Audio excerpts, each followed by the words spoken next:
Kerala economics की दुनिया में एक बहुत ही यूनिक केस स्टडी है। पूरी दुनिया में केरला मॉडल ऑफ डेवलपमेंट की तारीफ होती है क्योंकि यहाँ के HDI यानी कि ह्यूमन डेवलपमेंट इंडिकेटर्स जैसे कि लाइफ एक्सपेक्टेंसी, लिटरेसी और इन्फेंट मोर्टेलिटी वेस्टर्न कंट्रीज के बराबर है। लेकिन पैराडॉक्स ये है कि ये सब हाई स्टैंडर्ड्स होने के बाद भी यहाँ की per capita income developing countries जैसी ही है।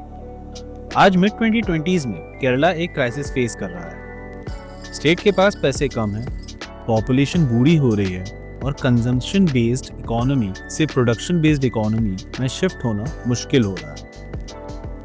आज की वीडियो में हम केरला की इकोनॉमिक हिस्ट्री, कॉलोनियल इम्पैक्ट और पोस्ट इंडिपेंडेंस रिफॉर्म्स को एनालाइज करेंगे। हम आज की money order economy, ghost houses और नए चेंजेस जैसे विजिंगम पोर्ट और IT हब्स को भी समझेंगे। Welcome to house my state and this is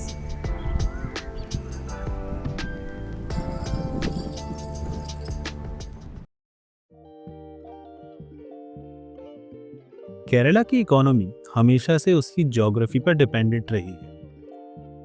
एक तरफ वेस्टर्न घाट्स और दूसरी तरफ अरेबियन सी होने की वजह से केरला इंडिया की इंटरनल पॉलिटिक्स से दूर रहा, पर दुनिया भर के समुद्री रास्तों से जुड़ा रहा। हैवी बारिश ने यहाँ ब्लैक गोल्ड यानी कि ब्लैक पेपर और कार्डमम उगाने में मदद की। फर्स्ट सेंचुरी CE में जब हेपेलिसमेंट की डिस्कवरी हुई तो अरेबिया से केरला आना सिर्फ 40 दिन का रास्ता रह गया, जिसने ग्लोबल ट्रेड को हमेशा के लिए बदल दिया। पुरानी दुनिया का बिजनेस हब मुजेरेस सिर्फ एक पोर्ट नहीं था, वो उस वक्त का ग्लोबल इकोनॉमिक हब था। प्लाइनी दी एल्डर जैसे हिस्टोरियंस ने लिखा है कि जहाज सोने के बोरे लेकर आते थे और बदले में काली मिर्च लेकर जाते थे। पटनम में हुई एक्सकेवेशन से रोमन वाइन जार्स और पॉटरी मिली है, जो प्रूफ है कि यहाँ रोमन ट्रेडर्स रहते थे। वियना में रखा एक डॉक्यूमेंट बताता है कि एक ही शिपमेंट की वैल्यू मिलियंस में होती थी। केरला का ट्रेड सरप्लस इतना ज्यादा था कि रोमन एम्पायर डर गया था कि उनका सारा सोना इंडिया जा रहा है। 1341 CE में पेरियार नदी में फ्लड आई और मुजीरिस का पोर्ट डूब गया, जिसके बाद ट्रेड कोची शिफ्ट हो गया। वास्को डी गामा के आने के बाद केरला की इकोनॉमी का स्ट्रक्चर बदल गया। पोर्टुगीज सिर्फ रिलीजन या किला बनाने नहीं आए थे, वो नई क्रॉप्स भी लेकर आए, जैसे कि कैशू, रबर, पाइनएप्पल और पपाया। ये सभी उन्हीं की देन है।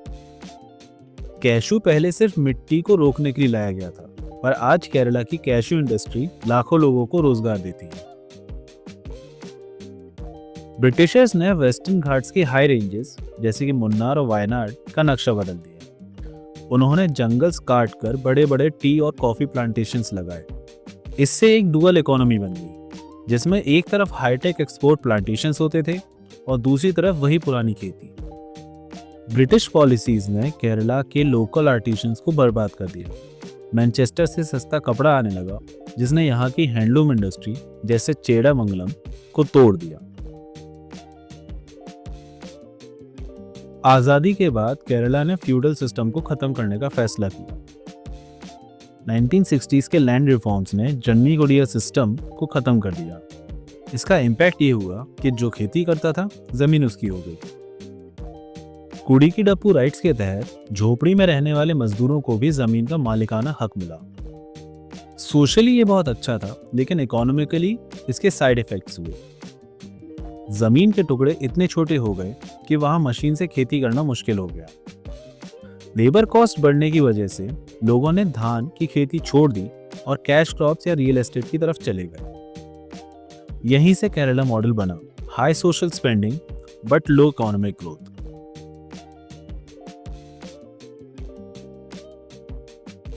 जब यहाँ खेती और इंडस्ट्री स्लो हो गई, तब 1970s में गल्फ ऑयल बूम ने केरला को बचा लिया।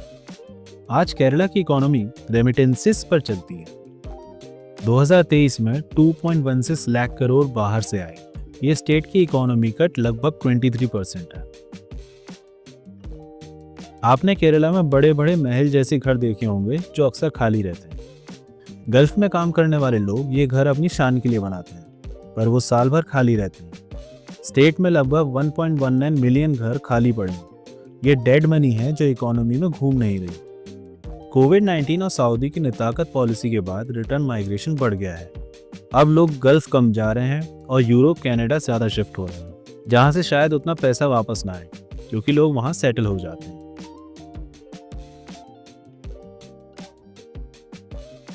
रबर क्राइसिस के बीच नए स्टार्टअप्स उम्मीद की किरण है।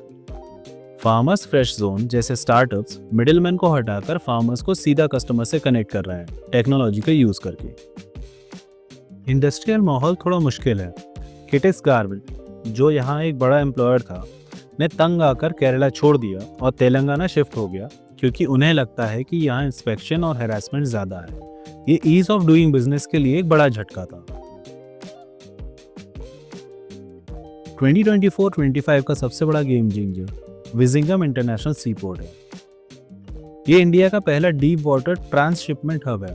अब बड़े कंटेनर शिप्स कोलंबो या सिंगापुर जाने की बजाय सीधा केरला आ सकते हैं। केरला अब ट्रेडिशनल इंडस्ट्री से हटकर नॉलेज इकोनॉमी की तरफ बढ़ रहा है। इसमें एक बड़ा हाथ स्टार्टअप इकोसिस्टम का है। आईटी हब्स जैसे टेक्नोपार्क त्रिवेंद्रम और इन्फोपार्क कोची अब हजारों लोगों को जॉब्स दे रहे हैं और एक्सपोर्ट्स बढ़ा रहे हैं।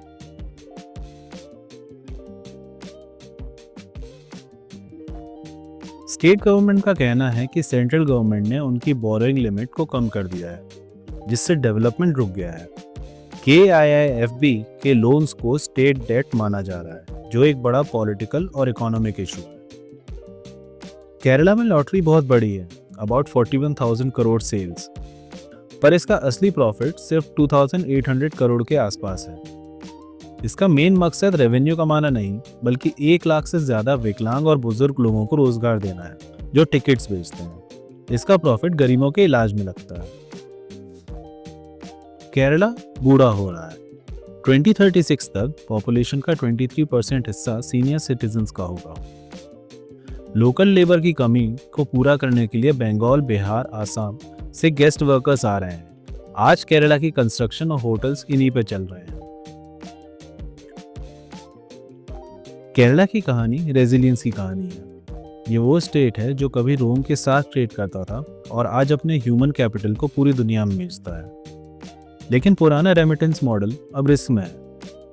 आगे का रास्ता नॉलेज इकोनॉमी और स्ट्रैटेजिक इंफ्रास्ट्रक्चर से ही निकलेगा।